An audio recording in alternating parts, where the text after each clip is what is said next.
All right, welcome back to Problem Solver Politics. I'm your host, Cardon with Cody the Oracle. Hey, everyone.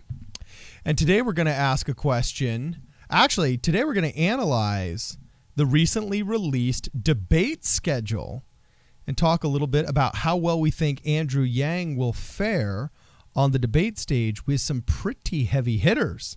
So, Cody, why don't you catch us up? What's going on? All right, started off simply right now. Basically, June 26th and June 27th, there's going to be two Democratic debates because there's just so many people running. And they've announced who's going to be debating on which night and pretty much against who. So the first night is going to be Elizabeth Warren, Beto O'Rourke, Cory Booker. Well, headlining. hold on a second, just so everybody knows. Basically, right now, the Democrats are caught in the same quandary that the Republicans were in 2016, right?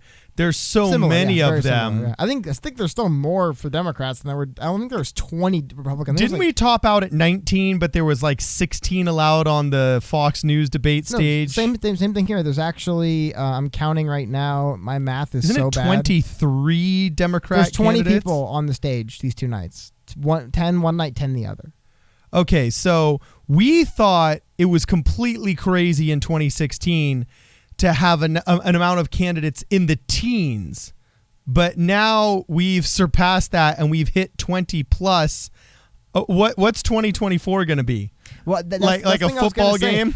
I think at this rate, every election is going to be, man, how quaint was the last one? How crazy things have gotten. It does seem like that's the direction we're headed in. But okay, so they're trying to manage these 20 plus candidates by dividing up in what, 2 nights of 10, or how? What's the division? Yeah, there's 2 nights. I have them on the screen right here. Okay, it's the CNN article. There is 2 nights. They're going to be dated. 10 people on each stage. It seems like there's a headlining group, about 3 or 4 in each.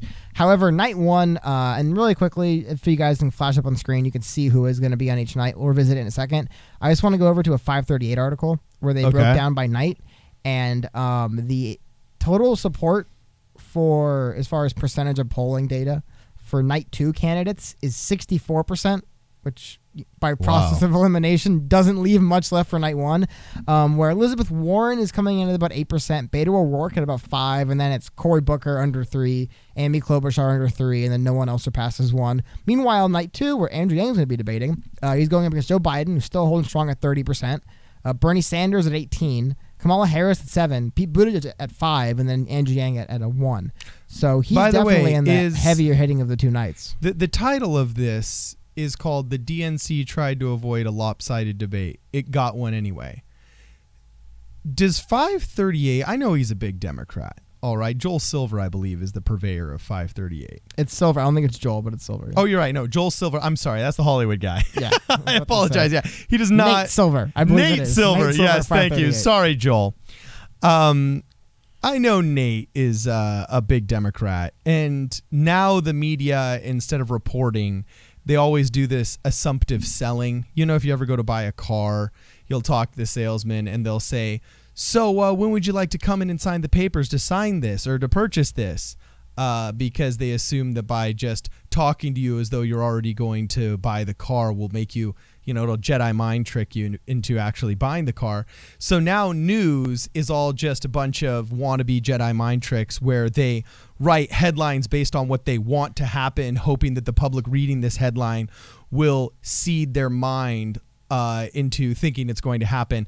So I know he's thinking the DNC tried to avoid a lopsided debate, but there's no way, looking at this schedule, any serious individual is going to think that the DNC tried to make this a fair and balanced debate. They front-loaded. You would think they'd split Biden and Sanders. You would think if they wanted to be not balanced. Just Biden and Sanders. Look, anybody has heard of is, there's Biden, there's Sanders, Kamala Harris, she's huge.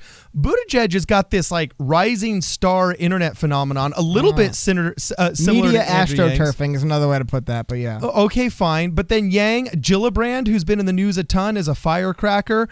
Hickenlooper, like basically below Gillibrand. Wasn't Hickenlooper booed off the stage when he said the Democratic Party? Wasn't it him? The Democratic Party shouldn't be a socialist in California, and they booed him off the stage. I think that was Hickenlooper. Yeah, so I mean, like I said, basically anybody that's gotten media attention that anybody knows about or that they take seriously. Bill de Blasio, people know who Bill de Blasio is. Yeah, but nobody takes his candidacy seriously. They don't. Like, but honestly, they know who he is. This is what I look at this as. Tulsi Gabbard. Hold on, June 26th is the day of candidates the DNC doesn't think can win.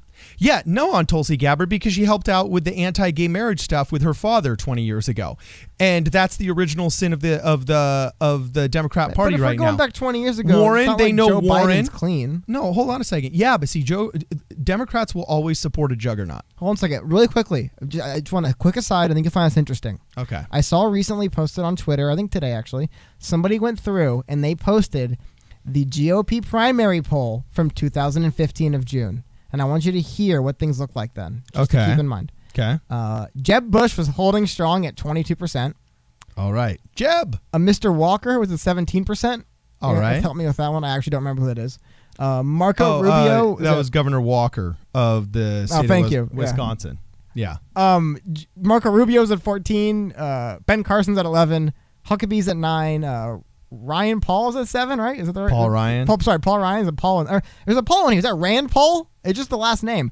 Point being, I don't even remember. I remember Carly Fiorina, and then Donald Trump's at 1%. So the only thing I wanted to really quickly aside, I don't want me to interrupt, but when you're this far out, that's what the polls look like sometimes. I don't know. I couldn't tell you who Walker is. He has 17%. Jeb Bush got laughed off the stage at 22. So sometimes it might feel like, oh, this person's polling good right now. So they really, but we're so far away. These people could easily become the next Richard Perry. Is it Richard Perry or is it the singer? There's a Perry on this list. Yeah.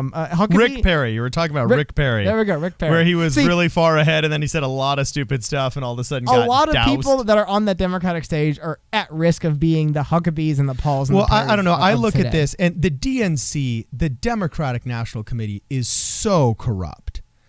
I full-throatedly reject at least almost 2016, right? Yeah, I full-throatedly reject 99.9% of the hatefully the economically hateful and horrible stuff that comes out of Bernie Sanders' mouth, okay?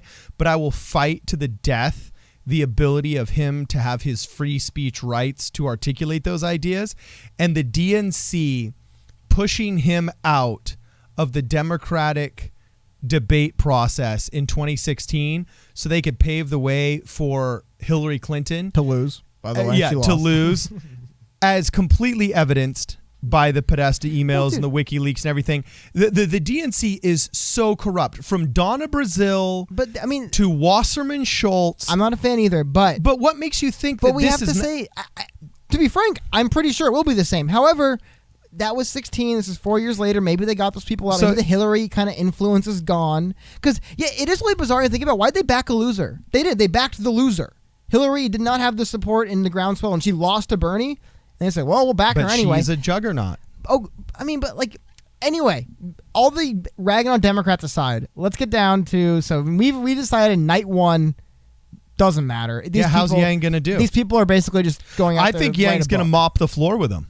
And because Buttigieg is going to try and say, look, here's the deal. They are all Biden. Here's what he's going to do. He's going to go quiet because Biden's game plan right now is basically just to stay quiet as possible and let the anti-Trump sentiment take him as far as he can. Biden is a surfer. He's surfing a wave, chilling out. Sanders is just crazy Sanders. He's going to be heard. He's going to be on stage. He's just the whole time he's going to be it is unfair that the 1%, and he'll be saying his same 1% crap. I don't like Bernie Sanders either, but I got to defend him. He doesn't exclusively shout. I believe most of the time he just speaks normally. Well, I could be wrong. Maybe his normal inside voice. I'm pretty sure he has an just inside so voice. Hoarse. He's constantly. I think he speaks like a human being. But okay. Okay. We'll definitely have to. Can we give him that much? He's a human being when he speaks. Oh, he is a human being. Yes, he is a Homo sapien. Anyway, then there's going to be Harris. I'll tell you right now, Harris is going to be fighting to steal the limelight. Buttigieg is going to be fighting to steal the limelight. We're going to have to see if Yang is going to try and fight that as well. Because here's what's interesting. Biden's going to be surfing, being quiet. Sanders will be driving the socialist conversation. And Harris and Buttigieg have already proven that all they are Me Too candidates. Like, yeah, I believe in single-payer healthcare too as well. Oh, yeah, I believe that women are persecuted and I want to pass this legislation too. Oh, yeah, me too. Well, Biden's less focused, man. Biden's latest pitch, I believe, was they'll cure cancer. Like, he's got nothing, man. No, he's got nothing. That's why I'm saying he's going to be cool as a cucumber. He's going to be a surfer. Sanders is going to be saying his 1%er crap. Harris and Buttigieg are going to be trying to Me Too it the whole time. And so is Gillibrand. Gillibrand was the first to embrace this whole intersectionalism thing. Will not let this thing go by without making a fool of himself. He's going to find his moment. He's going to find his moment in the light and just make a complete and utter fool of himself. Hickenlooper Bennett, Williamson are going to be fighting in a race to the bottom to sound who's more stupid. And Swalwell is angry.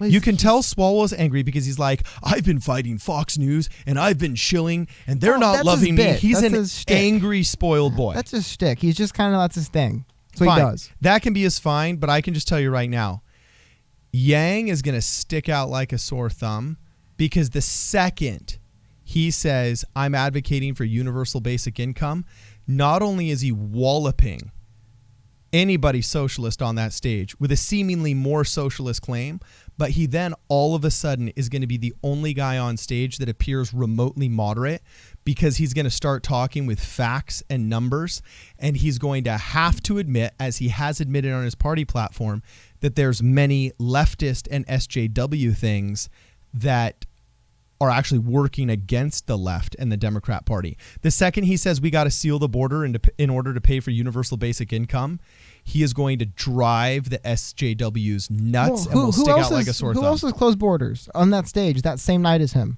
Oh, no, Biden once upon a time was, but today, he's a flip-flopper. No, who today stands by, despite taking heat, I do not believe in open borders. Quote, it's a Koch brothers conspiracy. That's Bernie Sanders, man.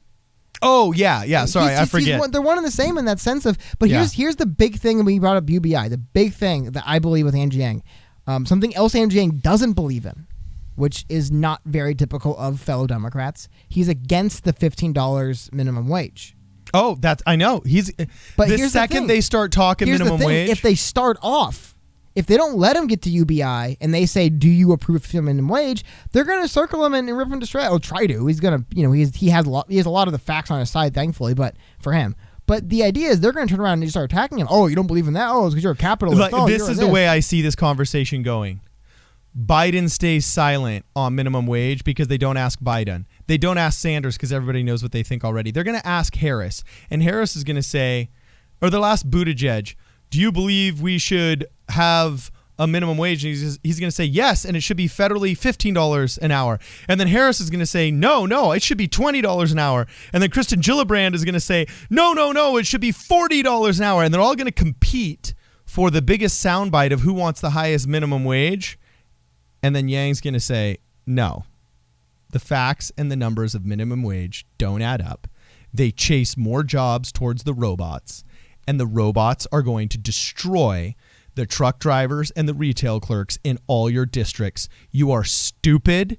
We need to introduce UBI. And they won't even know what to do, because when he says you're stupid, we need to give everybody $1,000 a month, they won't know whether he's a fellow socialist, a card-carrying communist, and whether to welcome into the club or whether to reject him. But being the DNC, they will fear it and they will reject him, and he will get the biggest amount of blowback he's ever gotten in his entire political career.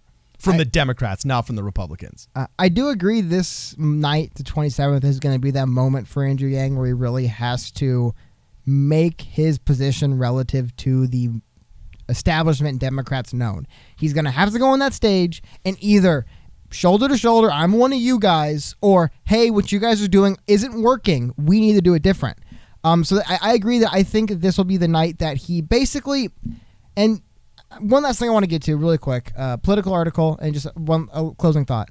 According to Politico, they say Harris and Buttigieg won the most out of the straw, getting to go up against Biden and Sanders. Okay. And then they say Elizabeth Warren kind of got the consolation prize getting her own night. No one's going to Elizabeth Warren. Yeah, the out-the-door consolation prize, because we know you're going to tank and not win anything. Exactly. But I do think it's interesting, like you said. It does feel like night one of the people they don't view as threats. They view Andrew Yang as a threat. The only reason why I bring that up is because they write articles about him on a weekly basis. So you don't write hit articles about the guy polling at 0% that's never. Who do they write hit articles on? Oh, Andrew Yang. He gets them all the time. Yeah. I think this is Andrew Yang's opportunity to really introduce himself to the rest of the country and say, look, I'm not these stupid phony Democrats that lose all the time and offer you nothing. I have ideas. I'm running as a Democrat, but really I'm running on my platform and my ideas, which is refreshing. I also think a little bit naive in presidential election, but still, he's saying, don't vote for me because of the D, vote for me because of my policies. And that is refreshing and new, and this is his night to really make that known to the public. Yeah, I agree. Basically, on the left, it's been proven in polls that capitalism is a dirty word in the Democrat Party now. Well, it depends. Over 50% of the people prefer to live in a socialist country than a capitalist country, according to the largest internet polls that have been released. But also, I believe a lot of Democrat voters would like to see the party become more moderate. I also believe it's true. Okay, but either way, right now, that's not what we're getting. We are getting a race to the left from all of these people, and Andrew Yang being a moderate is just going to come across as totally right wing, and we're going to have to see how we can handle it. So anyway, we will be watching and waiting with bated breath for this debate. Let us know how you think he's going to perform, if our analysis is on or it is off, according to your thoughts. Please like, share, and subscribe this video. It helps us out a lot. And let us know what you think. Continue the conversation below in the comments. We try and read as many as we can. This is Problem Solver Politics.